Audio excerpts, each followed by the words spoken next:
This nurse has a message that I think every single Trump supporting believer, every single person who believes the crap that Trump says should listen to. You shouldn't have to wait till you're in the position of this young man that this lady talked to really start waking up and changing what you're all about. Check this out.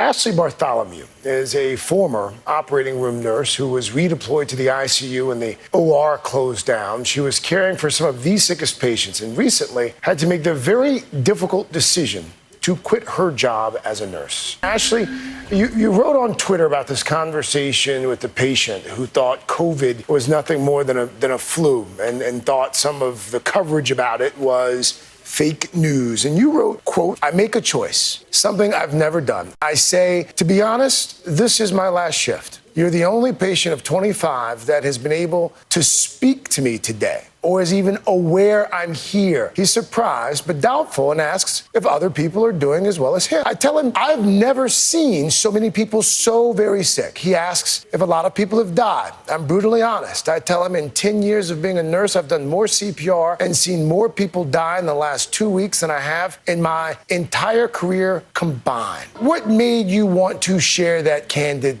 assessment, Ashley? I was so shocked in the moment when he was saying this to me. Like I said in the thread, here I was basically wrapped in a tarp, is what I say. He's in a COVID ICU and he's still kind of denying the severity of the situation. This particular moment that you shared was your breaking point. This moment was just, it showed me the power of denial and how misinformation and disinformation is killing us.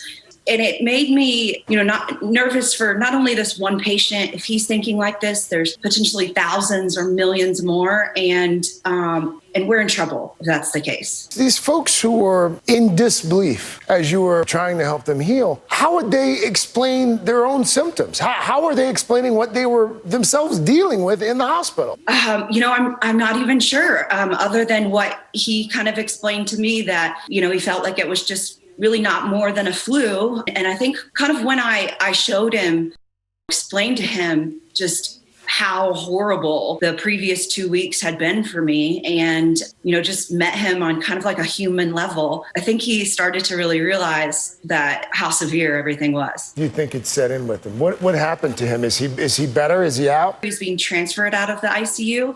And, that's when he kind of said, when he saw the other patients and kind of the busyness of the unit, he told me, I was mistaken. This is a lot more than just a flu. I didn't realize that I was kind of the exception. So I wished him well. And, nurses and healthcare providers, we're tired. We have family of our own that we're trying to protect, and the work and the hours and the acuity of the patients, it's grueling, tiring work. And so, do what we can to help us help you.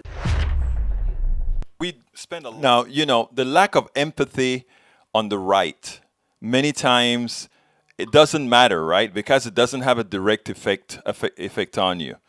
But the lack of empathy with something like coronavirus is a problem, because your lack of empathy means your misbehavior, and your misbehavior can infect others. Your misbehavior can cost the life of others.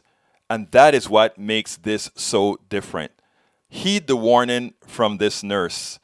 Heed the warning from this young man who finally saw it only after he saw it with his own eyes. He couldn't believe the numbers, the 250,000 Americans that are already dead. He couldn't believe the suffering that he's seen on TV.